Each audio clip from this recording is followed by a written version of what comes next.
I'm Jacob, 32, a software developer from Boston who once treasured our family Christmases more than anything. When Mom called saying they needed to keep things low-key this year due to money troubles, I understood completely. I offered to help, but they insisted on canceling our traditions entirely. So there I was on Christmas Day, alone in my apartment with Chinese takeout and a quiet tree. I had no idea that while I sat there missing them, a very different celebration was happening without me. Before I tell you how I discovered what really happened that Christmas, drop a comment telling me where you're watching from, and hit that like and subscribe button if you've ever felt betrayed by the people you love most.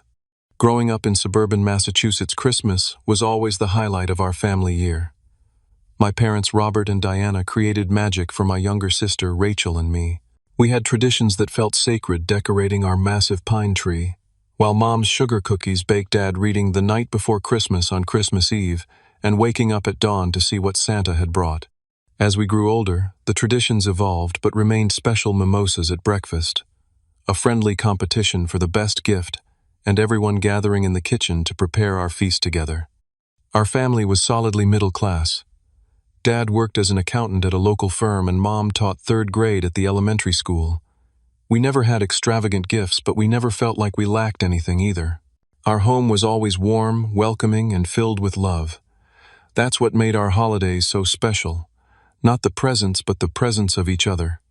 I was particularly close with my parents growing up. As the firstborn, I often took on responsibility early. I was the one who mowed the lawn without being asked, who helped Dad with home repairs, who drove Mom to her doctor appointments when she had surgery a few years back. Rachel, 4 years younger than me, was always more free-spirited. While I was the reliable one, she was the dreamer, the artist, the one who brought spontaneity to our family. I loved her deeply, even when her impulsiveness sometimes created chaos. Things began to change about 3 years ago. Mom and Dad retired earlier than planned.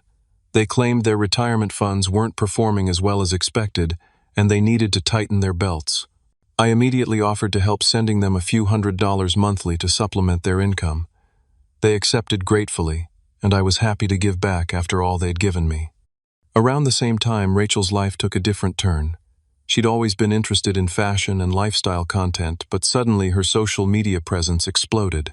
She gained thousands of followers posting about luxury fashion, exotic vacations, and high-end beauty products. 2 years ago, she married Mark, an investment banker whose income seemed to fuel her increasingly lavish lifestyle. Their wedding was extravagant, a destination ceremony in the Bahamas that cost more than I made in 6 months.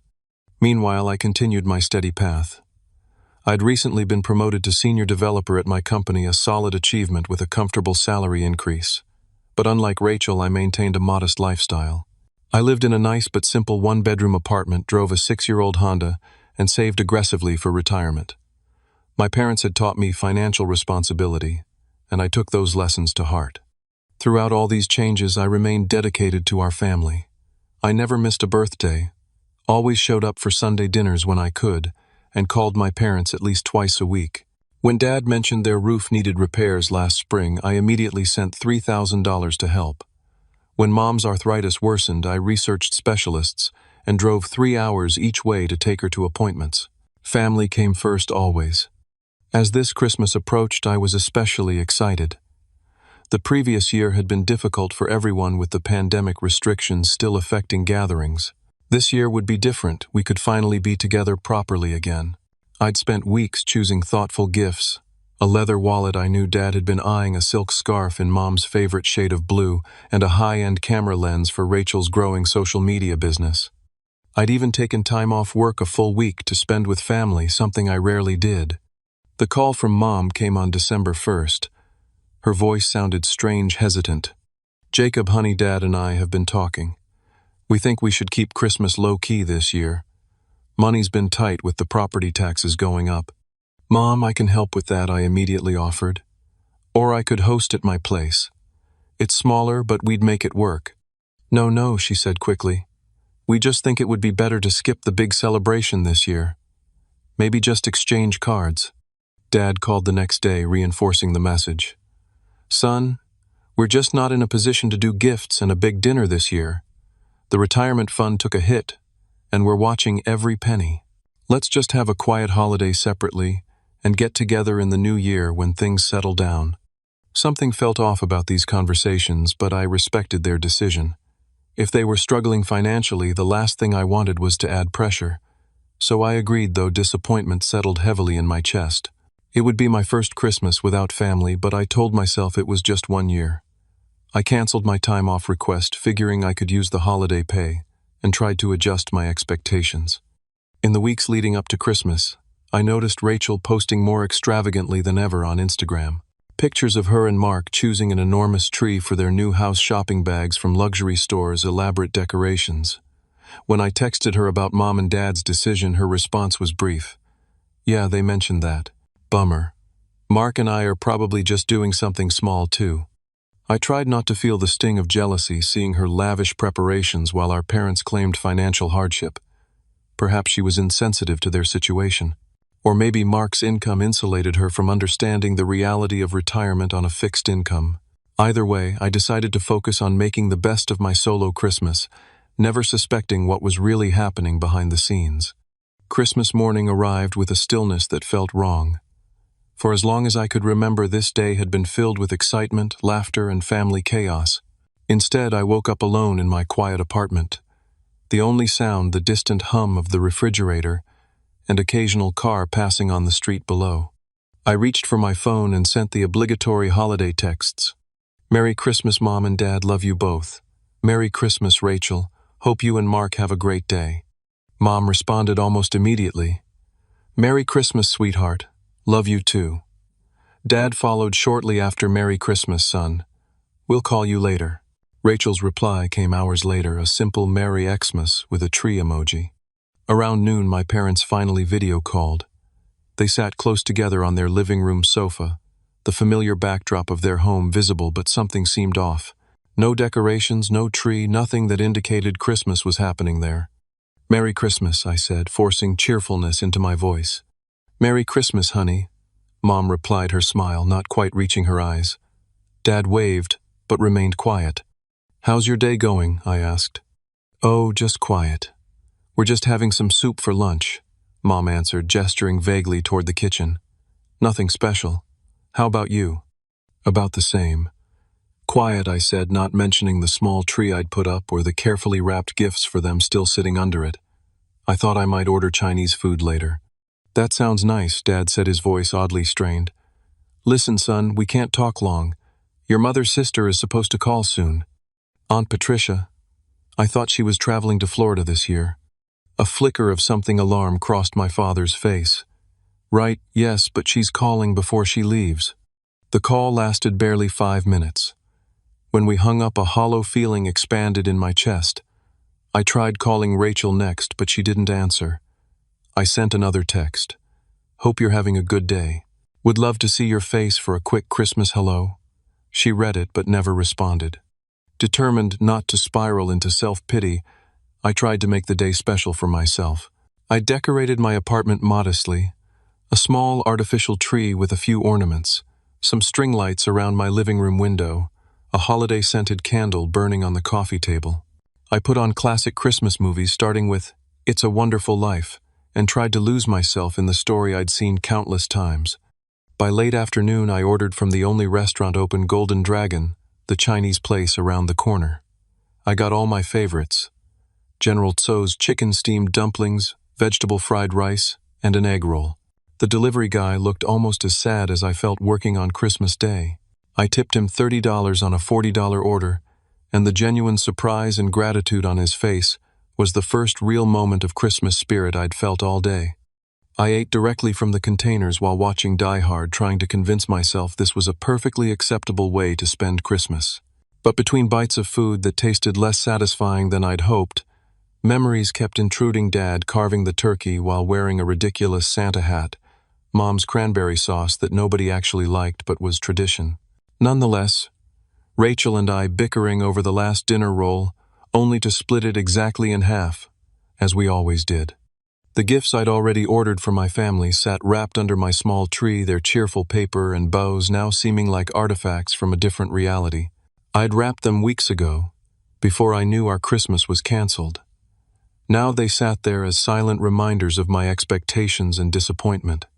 As evening settled in, I poured myself a generous glass of whiskey, the good stuff I'd been saving for a special occasion.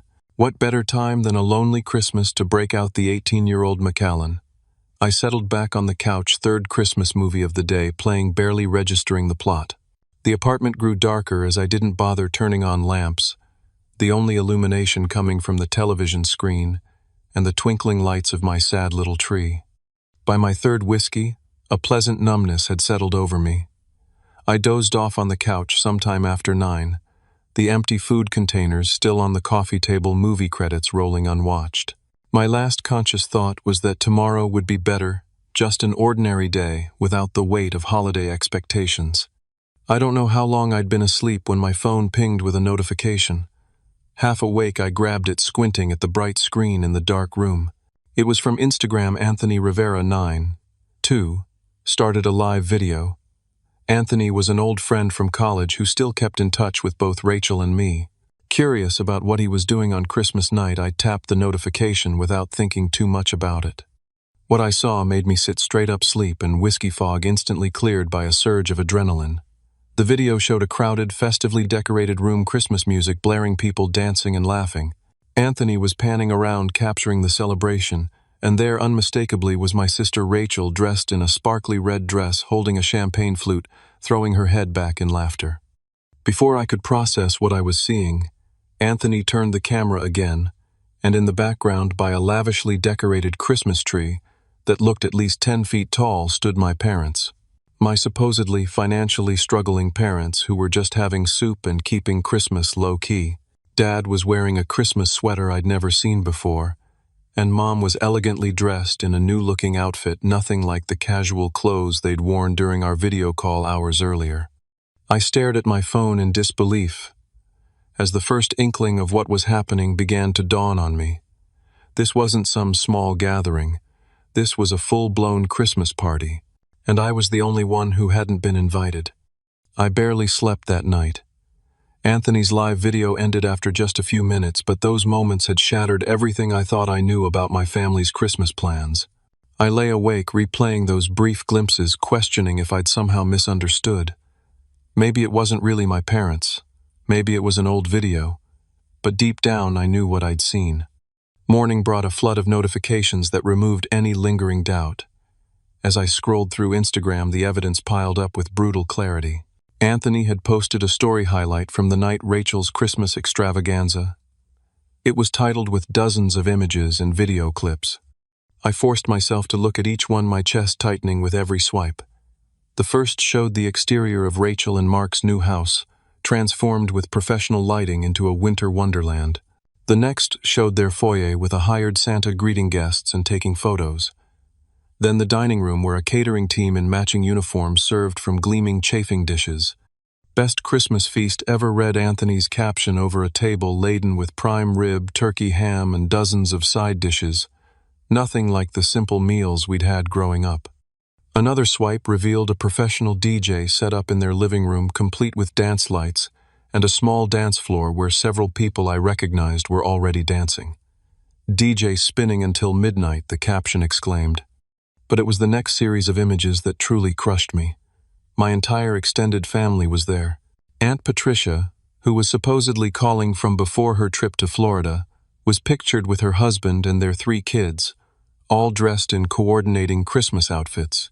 My cousins from my dad's side, who lived several states away and whom I hadn't seen in years, were pictured laughing by the bar.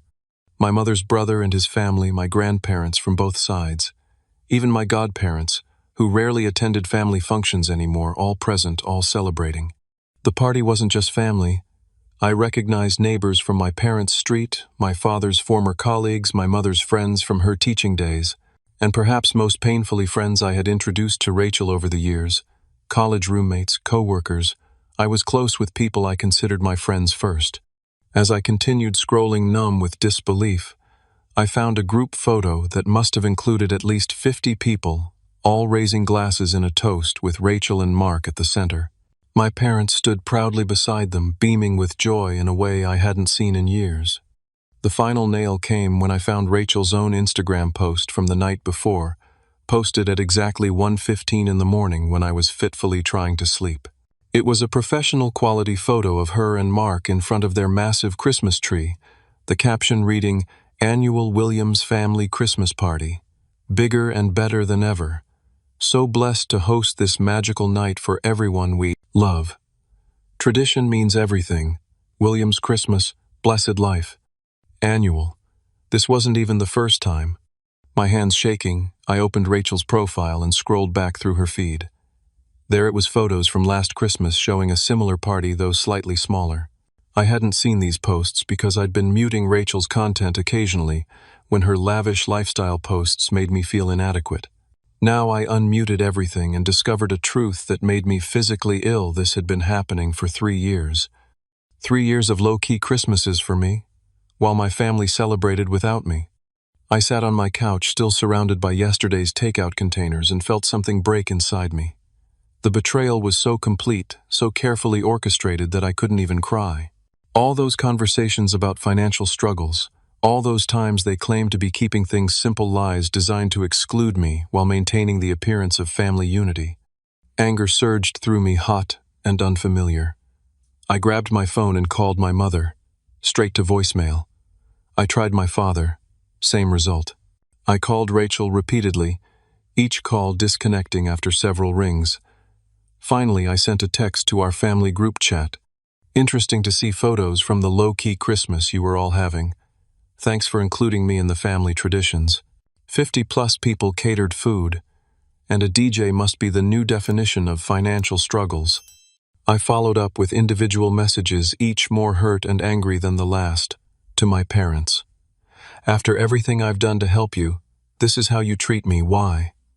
Just tell me why I'm the only one not worth including. To Rachel, I saw all the pictures. Everyone was there except me, your own brother. What did I do to deserve this? No responses came. I checked social media obsessively throughout the day, watching as more photos appeared from various guests. Each new post felt like another betrayal. My cousin Melissa posted a video of my mother dancing with my dad, captioned, "Aunt Diana and Uncle Robert still got the moves after 35 years. My childhood friend Jason posted a picture with my sister, annual Christmas party with my favorite Williams. Thanks for always including me, Rach. Always including him, but never me." By evening, my shock had hardened into a cold, clear anger. I was done with the tears, done with the hurt confusion. Now I wanted answers. If my family thought they could simply ignore what they'd done, they were about to discover a side of me they'd never seen before. The reliable, understanding Jacob they could always count on had disappeared, left alone in an apartment on Christmas, with nothing but Chinese takeout and lies. 2 days passed before anyone in my family responded to my messages. 2 days of silence that spoke volumes about our relationship. I'd gone from hurt to angry, to a strange, cold detachment. I went to work, smiled at colleagues who asked about my holiday, and lied about having a quiet but nice time with family. The alternative, explaining that my entire family had conspired to exclude me from Christmas, felt too humiliating to voice. On the morning of December 27th, my phone finally rang with my mother's number. I almost didn't answer, but some remaining thread of hope made me pick up. Jacob. Her voice was tentative, guilty. Yes, I kept my response flat, refusing to make this easier for her. "I'm sorry we haven't called back. It's been hectic." She paused, waiting for me to fill the silence as I usually would. I didn't. About the party, she finally continued when it became clear I wouldn't rescue the conversation. It wasn't planned. Rachel decided last minute to have some people over, and it just evolved. Evolved into a catered event with professional lighting and a hired DJ. My voice remained steady despite the anger boiling beneath it. Evolved into our entire extended family, flying in from across the country. Evolved into an annual tradition that somehow never included me. "It wasn't like that, honey." Her voice took on a pleading tone. "We thought you were busy with work. You always work so hard, and Rachel said you probably wouldn't want to come to something so flashy. So you decided to lie to me, instead of letting me make that choice for myself. You told me you were struggling financially and couldn't do Christmas at all. Well, we didn't pay for the party, Rachel and Mark hosted everything, and that makes it okay to lie to me, to exclude only me from a family gathering. Her silence was answer enough. Jacob, please try to understand. Rachel has a certain image to maintain for her social media. These parties are part of her brand. She was worried you might disapprove. That statement cut through my anger to reveal a deeper hurt. So I was excluded because I might disapprove, because I'm not fancy enough for Rachel's brand. No, that's not. She stopped. Can we discuss this in person? Your father and I would like to see you. We arranged to meet at their house the following day. Before hanging up, I asked one more question, Mom. How many years has this been happening? Her hesitation told me everything. 3, she finally admitted. But the first year was much smaller. After disconnecting, I found a text from Rachel waiting. Way to overreact. It was just a party. Not everything is about you. You're always so judgmental about my lifestyle, and I didn't need your negativity ruining my event. You chose your path. I chose mine. Don't be jealous because mine comes with perks you gave up to be responsible. Her words confirmed every suspicion I'd had about the real reason for my exclusion. I didn't respond, saving my thoughts for the in-person conversation to come. The next morning, I drove to my parents' suburban home, the place where all those cherished Christmas memories had been created. It looked different now, tainted by what I'd learned. I sat in the driveway for several minutes, gathering my courage before walking to the door. They were waiting in the living room, perched anxiously on the edge of the sofa. The Christmas tree that wasn't happening this year stood in the corner, fully decorated. Jacob, my father began, we're sorry you're upset. Not sorry they lied. Not sorry they excluded me. Sorry I was upset. I'm not just upset, I said, remaining standing.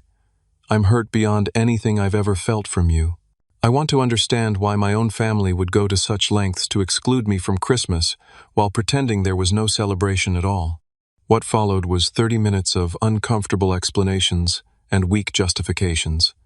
Rachel had taken over the Christmas tradition 3 years ago, when she and Mark bought their large house. She enjoyed hosting and had the space.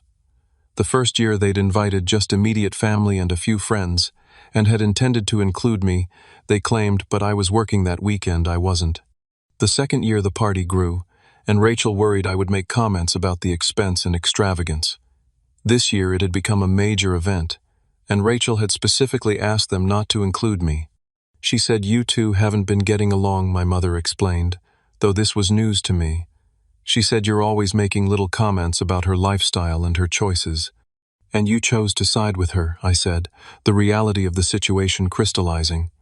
You chose to lie to me, to pretend there was no Christmas celebration at all, rather than stand up for me or tell her she was being ridiculous. My father looked away, unable to meet my eyes. We didn't want to cause problems. So you decided I was the expendable one. The hurt in my voice was raw. After everything I've done for this family, I've sent you money every month for 3 years. I drove Mom to every doctor's appointment last year. I helped pay for your new roof. And this is how you repay me, by deciding I'm not important enough to include in Christmas. It wasn't like that, Jacob, my mother protested, tears forming. We love you, we just didn't know how to handle the situation. You could have told me the truth. You could have stood up to Rachel and said excluding your son wasn't an option. You could have chosen not to attend a party I wasn't welcome at. They had no response to this. As we sat in uncomfortable silence, the front door opened, and Rachel walked in without knocking. She froze when she saw me, then recovered quickly, her expression hardening. Oh great, the pity party's in full swing, she said, dropping her designer bag on a chair. Rachel, my mother warned, but she continued. What, he's been blowing up everyone's phones for days because he wasn't invited to a party. It's childish. It wasn't about the party, I said, turning to face her. It was about the lies. It was about our entire family, including our parents, deciding I wasn't worth including and then creating an elaborate fiction to keep me away. Oh, please, she rolled her eyes. Mom and Dad said you were busy with work like always. You're always too busy being perfect and responsible to have any fun. They told me Christmas was canceled, I said quietly. They said they were struggling financially and couldn't do gifts or dinner this year.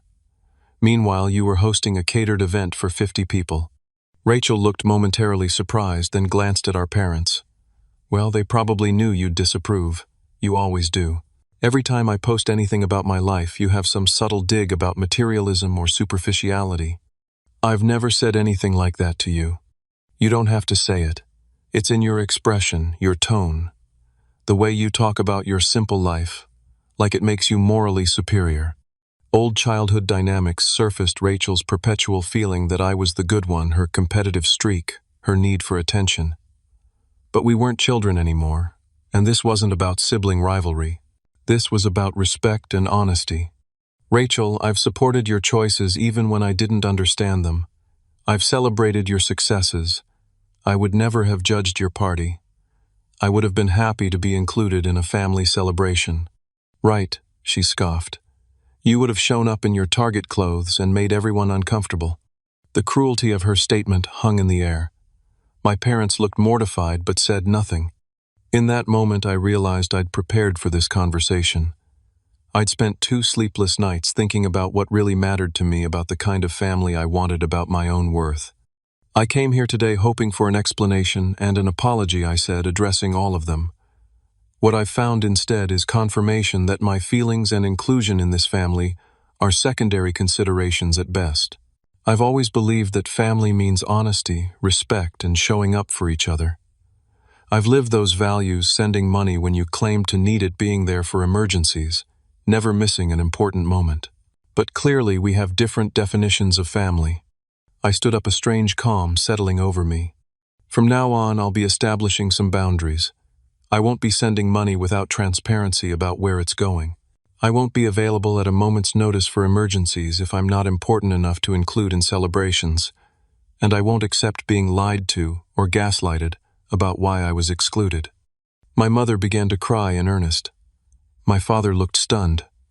Rachel's expression was unreadable.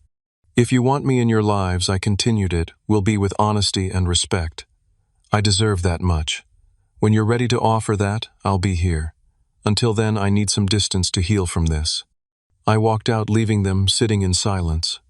As I drove away, I felt something I hadn't expected, a sense of power and self-respect that had been missing during those lonely hours in my apartment on Christmas Day. I had stood up for myself, named the hurt clearly, and set boundaries. Whatever happened next, I would face it with a new understanding of my own worth. Life settled into a strange new pattern in the days following that confrontation. I focused on work, started a new exercise routine, and spent evenings with friends who had no idea about the family drama I was experiencing. The new year came and went. I attended a party thrown by coworkers, forced myself to smile at midnight, and drove home alone, wondering what 2023 would bring. I hadn't heard from my parents or Rachel since walking out of their house. Part of me was hurt by their silence, but another part recognized it as the natural consequence of the boundaries I'd set. For perhaps the first time in my adult life, I wasn't rushing to smooth things over, to be the peacemaker, to prioritize family harmony over my own feelings. 2 weeks into January, as I was settling into my desk at work, my phone buzzed with a text from my father. Jacob, can you help with January mortgage? Need $4.100 by the 30th. Having temporary cash flow problem. Will explain when we talk. Love, Dad. I stared at the message in disbelief. After everything that had happened, the lies, the exclusion, the uncomfortable confrontation, the first contact was a request for money. Not an apology, not a thoughtful reflection on what had transpired, but a financial demand that exceeded any amount I'd ever sent them before. My initial reaction was anger, then confusion. My parents had owned their home for over 25 years. Their mortgage payment should have been modest, nowhere near $4,000. And they'd never mentioned mortgage troubles before. Their financial concerns had always been vague, centered around utilities, property taxes, or medical costs. I didn't respond immediately. Instead, I did something I'd never done before I started investigating my parents' financial situation. First, I reviewed my own bank statements, tallying exactly how much money I'd sent them over the past 3 years. The total shocked me, nearly $30,000, not including the $3,000 for the roof repair or the various other emergency expenses I'd covered. That evening, I dove deeper. I scrolled through my parents' social media accounts, something I rarely did because their posts were infrequent and usually just family photos. But as I looked more carefully, a pattern emerged. Despite claiming financial hardship, there were posts showing recent purchases. My father with a new set of golf clubs last summer. My mother at a spa weekend with her friends in November, both of them on a cruise just 6 months ago. Then I found something that made my stomach drop. A post from my mother in October, congratulating Rachel on her new car, a luxury SUV that easily cost $70,000, with the caption, "So proud we could help you get your dream car. You deserve it." They had helped Rachel buy a luxury vehicle while telling me they could barely afford their property taxes. I expanded my search to Rachel's more prolific social media presence. Between her carefully curated posts about fashion and lifestyle were hints of financial support from our parents. A "Thank you, Mom and Dad, for the amazing anniversary trip to Europe" post from September. I couldn't have created my dream home office without my amazing parents' update from last spring, complete with photos of high-end furniture and equipment. A pattern formed in my mind. My parents weren't struggling financially. They were funding Rachel's extravagant lifestyle while relying on my monthly contributions to maintain their own. And now they needed an unprecedented amount from me with no explanation beyond temporary cash flow problem. The next morning I called my father directly, bypassing the text message he'd sent. He answered on the fourth ring, his voice cautiously neutral. "Jacob, good to hear from you. I got your text," I said, skipping pleasantries. $4,000 is a lot of money, Dad. That's not a normal mortgage payment for your house. What's really going on?" His sigh was heavy, resigned. "It's complicated, son. I have time. Explain it to me." What followed was a halting, uncomfortable confession. Yes, their actual mortgage payment was much lower, only about $1,200.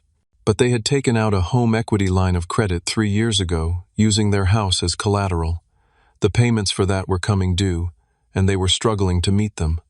What was the equity line for? I pressed, though I already suspected the answer. Another long pause. Various things. Home improvements. Some investments. What kind of investments, Dad? He cleared his throat. We helped Rachel and Mark with the down payment on their house, and there were some other expenses for Rachel's career development. Her influencer career, I clarified. You took out equity against your home to fund Rachel's social media presence and help her buy a mini mansion. She needed to project a certain image, he said defensively. Her whole career depends on it, and it's starting to pay off. She's getting sponsorships now. And the car, the European vacation, the home office renovation, were those investments too. His silence confirmed what I already knew. Dad, have you been using the money I've been sending you to help fund Rachel's lifestyle? Not directly, he hedged, but I suppose. Indirectly. If we hadn't been helping her, we wouldn't have needed your contributions for our regular expenses. The admission hit like a physical blow. For 3 years I'd been unknowingly subsidizing not my parents' retirement, but my sister's artificial life of luxury. The same sister who had mocked my Target clothes and deliberately excluded me from family gatherings. We never meant to hurt you, Jacob, my father said, misinterpreting my silence. Rachel's at a critical point in her career. She needs to maintain appearances. And she and Mark, well, they've overextended themselves a bit with the house and everything. So you've been borrowing against your retirement to prop up their lifestyle, I said flatly. And now you can't make the payments. It's just temporary, he insisted. Once Rachel secures more sponsorships, she'll be able to pay us back. And Mark is up for a promotion. And in the meantime, you expect me to bail you out. Again. Jacob, please. We wouldn't ask if it wasn't important. We could lose the house. The house where I grew up. The house filled with memories. The house where Christmas had supposedly been canceled while my family celebrated without me. I need to think about this, I said finally. And I want to meet with you and Mom in person with financial documents. I want to understand exactly what's going on before I consider giving you any more money. He agreed reluctantly, and we set a time for the weekend. As I hung up, I felt a strange mix of emotions: anger at the deception, concern for my parents' financial situation, and an odd sense of clarity. For years I'd been the reliable one, the responsible one, the one they could always count on. Now I was seeing the cost of that role, and I wasn't sure I wanted to pay it anymore. Saturday morning arrived with a sense of grim determination. I'd spent the week preparing for this meeting, reviewing my finances, gathering evidence of my contributions to my parents, and most importantly, clarifying in my own mind what I was and wasn't willing to do going forward. I arrived at my parents' house at 10 o'clock sharp, a folder of documents under my arm. They greeted me with awkward hugs and offers of coffee, which I accepted more to give my hands something to do than out of any desire for caffeine. We settled at the dining room table, the same table where we'd shared countless family meals, holiday feasts, and serious discussions over the years. "I've been thinking about your request," I began, placing my folder on the table. "But before I make any decisions, I need complete transparency about your financial situation. I've brought records of every payment I've made to you over the past 3 years, almost $30,000, not including one-off emergency expenses." My father's eyes widened slightly. I don't think he'd realized the total was so high. "I want to see your mortgage statements, the terms of your home equity line, and any other debts you're carrying. I also want to understand exactly how much you've given to Rachel during this same period." My mother shifted uncomfortably. "Jacob, that seems rather invasive." "You're asking me for over $4,000, I replied steadily.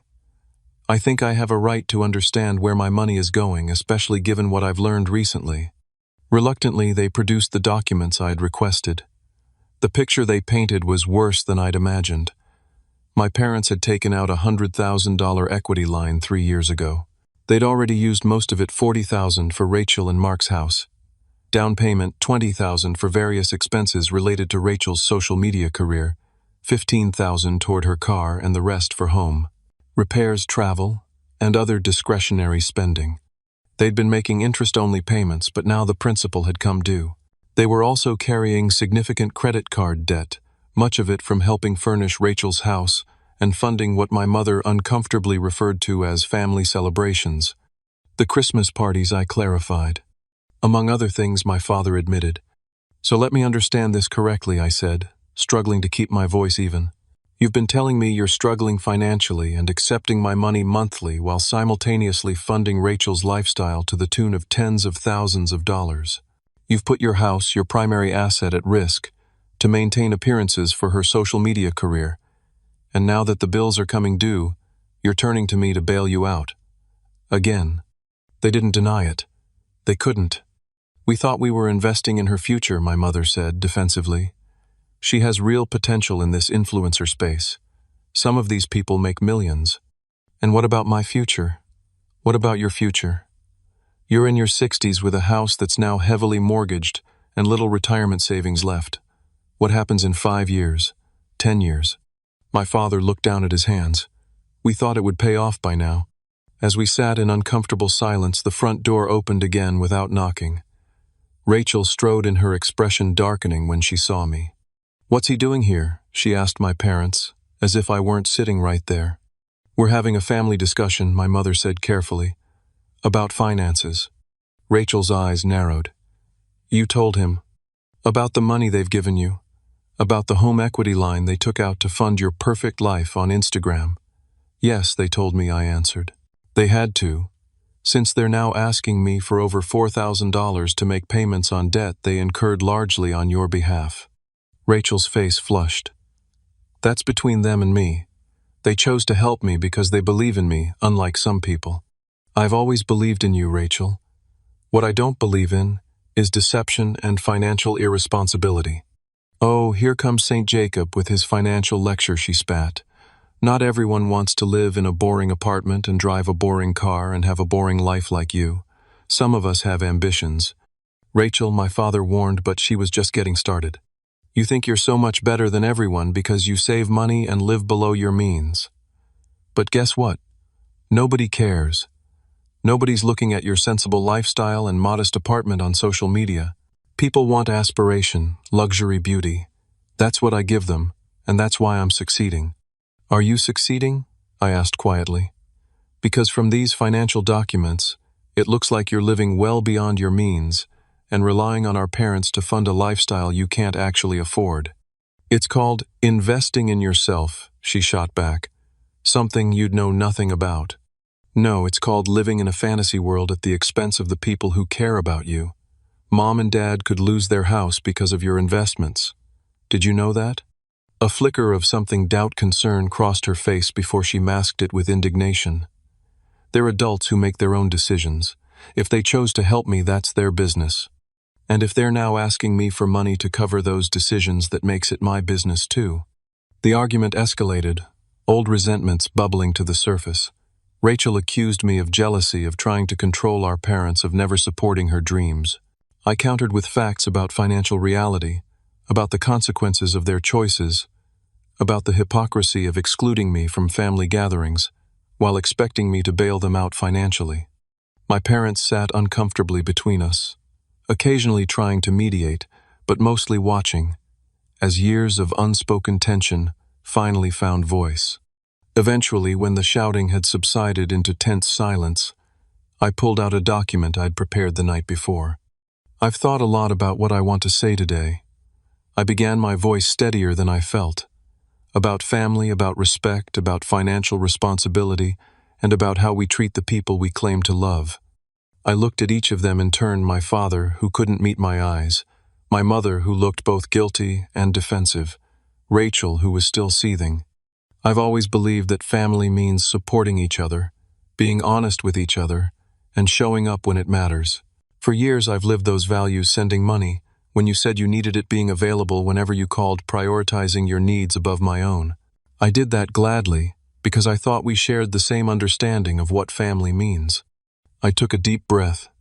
But I've learned that's not the case. I've learned that in this family I'm expected to give without question, to accept exclusion without complaint, and to be available financially while being deliberately kept at arm's length emotionally. That's not a healthy dynamic, and I won't participate in it anymore. My mother started to speak, but I held up my hand. I'm not finished. I've made some decisions about going forward. First, about the money you're asking for, I'm willing to help, but with conditions. I slid a document across the table. This is a formal loan agreement. I'll provide the $4,100 you need for this month's payment, but it will be a loan with clear terms, not a gift. You'll repay me over the next 2 years with modest interest. The agreement also stipulates that you'll meet with a financial advisor of my choosing to develop a plan for your retirement that doesn't involve continuing to deplete your assets. My father picked up the document, scanning it with a frown. You want us to sign a legal document? We're family. Yes, exactly. We're family, which means we should be honest with each other about money and expectations. This makes everything clear. I turned to Rachel. Second, I'm setting boundaries about my involvement in family events. I won't be excluded from family gatherings while being expected to provide financial support. Either I'm part of this family in all ways or I'm not. You can't have it both ways anymore. Rachel rolled her eyes, but I detected uncertainty beneath her bravado. And finally, I'm stepping back from my role as the family fixer. I love you all, but I won't enable financial decisions that harm any of us in the long run. That means no more monthly payments, no more emergency bailouts without transparency and a plan, and no more accepting treatment that diminishes my worth in this family. A heavy silence fell over the table. My father still held the loan agreement, looking stunned. My mother wiped away tears. Rachel stared out the window, arms crossed defensively. This isn't about punishment, I said more gently. It's about creating healthier patterns for all of us. Mom and Dad, you need a sustainable retirement plan, not one that depends on either of your children. Rachel, you need to build a life you can actually afford, not one that looks good on Instagram but creates financial chaos behind the scenes. And I need to value myself enough to expect basic respect and inclusion from my family. I stood up, gathering my remaining documents. The choice is yours. Sign the agreement, and we start rebuilding our relationship with honesty and clear expectations. Or don't, and find another solution to your financial problems. Either way, I'm no longer available to be used financially while being excluded emotionally. With that, I walked out, leaving the loan agreement on the table. As I drove away, I felt neither triumph nor sadness, but a profound sense of having finally stood up for my own worth. Whatever they decided, I had made my position clear. I deserved better, and I was no longer afraid to say so. 6 months passed, bringing summer heat and unexpected changes. After leaving my parents' house that January day, I'd braced myself for further conflict or perhaps complete estrangement. Instead, Something surprising happened. My family began to change. My parents signed the loan agreement the very next day, their signatures accompanied by a handwritten note of apology that acknowledged for the first time how their actions had hurt me. They followed through on meeting with the financial advisor I recommended, a straight-talking woman who helped them develop a realistic retirement plan that didn't involve depleting their assets or relying on their children. The process wasn't easy for them. They had to confront uncomfortable truths about their spending, their enabling of Rachel, and the precarious financial position they'd created. They sold their timeshare, cut up several credit cards, and began the slow work of rebuilding their savings. Each month, they repaid a portion of my loan on time and without complaint. Rachel's journey was more complicated.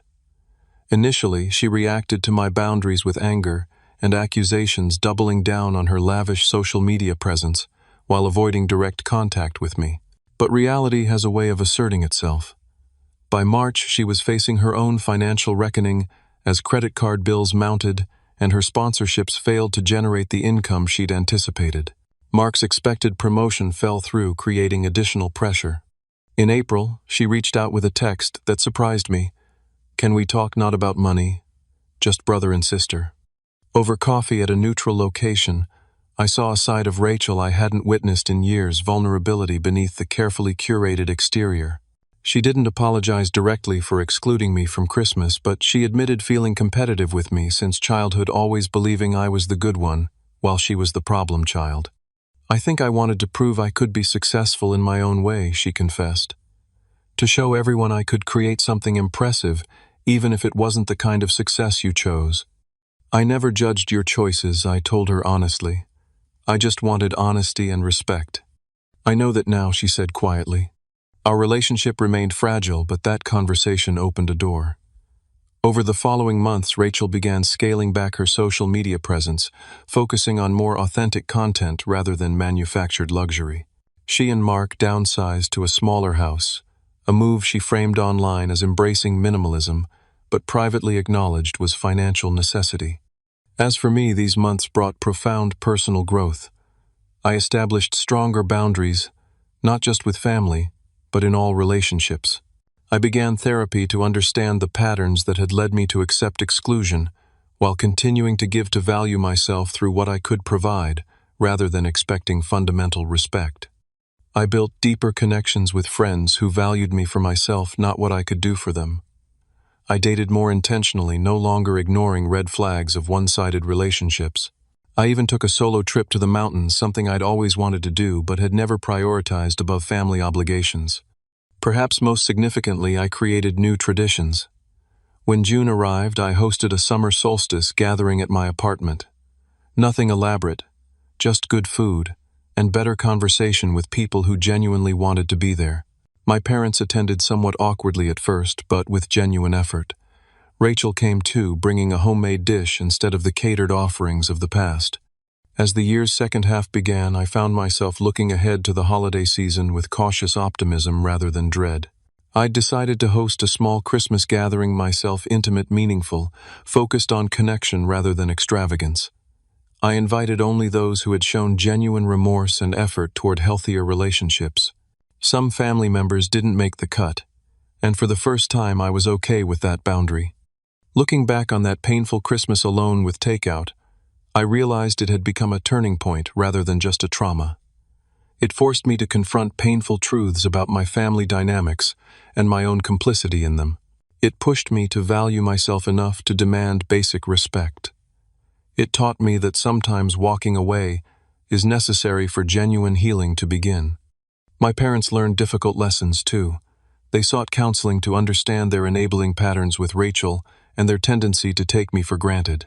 They began rebuilding their retirement savings, making peace with a simpler lifestyle that was actually sustainable. Most importantly, they started relating to both their children as adults, imperfect, complex individuals, rather than roles to be filled or images to be maintained. Rachel's journey involved the most dramatic external changes. Her downsized lifestyle came with unexpected benefits, less pressure, more authenticity, deeper connections. She started a small business consulting on social media strategy for local companies, using her experience to help others create sustainable online presences without the smoke and mirrors. Her marriage improved as financial pressure eased, and she began developing friendships based on genuine connection rather than networking potential. As I reflect on everything that happened, I'm struck by how a painful exclusion ultimately led to greater inclusion of my authentic self in all my relationships. I learned that real family, whether biological or chosen, is built on mutual respect, honesty, and reciprocity. I discovered that standing up for your worth isn't selfish, but necessary for healthy connections. And I realized that sometimes the most loving thing you can do for someone is to stop enabling harmful patterns, even when that means saying no. That Christmas alone with Takeout wasn't the end of my story. It was the beginning of a better one where I value myself enough to expect basic decency. One where I understand that love without respect isn't really love at all. One where I recognize that true generosity flows from wholeness, not from attempting to earn acceptance. If you're watching this and recognizing similar patterns in your own relationships, know that you deserve better. You deserve to be included, respected, and valued not just for what you give, but for who you are. Setting boundaries isn't selfish. It's necessary for genuine connection. And sometimes walking away is the first step toward something healthier. Have you ever had to set difficult boundaries with family members? How did it change your relationships? Drop a comment below. Sharing your experience, your story, might help someone else who's struggling with similar challenges. And if this resonated with you, please hit that like button, subscribe to hear more stories, and share this video with someone who might need to hear that they deserve better. Thank you for listening to my journey, and remember, your worth isn't determined by how much you give or how much you tolerate. It's inherent, unchangeable, and never dependent on anyone else's recognition.